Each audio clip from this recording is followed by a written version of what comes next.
ang saving grace ngayon nung anak, si BBM, ang laki ng international reserves natin dahil sa OFWs. Yan. So ngayon, Magkano? meron tayong $104 billion na Reserve. reserves, Oo. dollar reserves, no? So may pambayad tayo ng ating dollar na utang, which is currently $33 billion. Saan po galing yan? Anong source yan? Mostly, OFWs. Kasi nga, right now, wala masyadong foreign investments, di ba? Wala.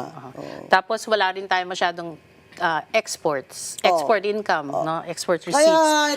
Kaya po napakahalaga ng ating mga OFW. Yung OFWs, they contribute almost $40 billion every year.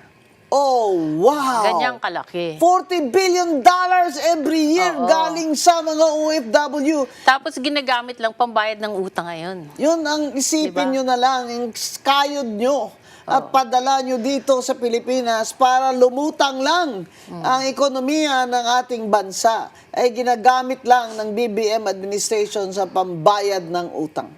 Kaya naman po may karapatan itong mga OFW na ito na magreklamo di ba? Bakit pa sila pinapabayad ng compulsory na PhilHealth? Kasi nababawas yan sa kanilang mga sweldo na hindi naman daw nila kailangan yan dahil may sisilaw naman silang health insurance doon sa kanilang mga company.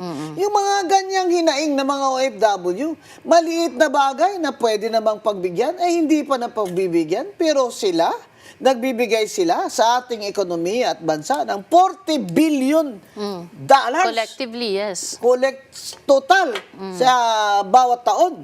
At sila lang ang nagpapalutang sa ating ekonomiya. Kung wala pa ang pangpadalang remittance ng OFW ay talagang Bagsak na talaga yung bagsak na.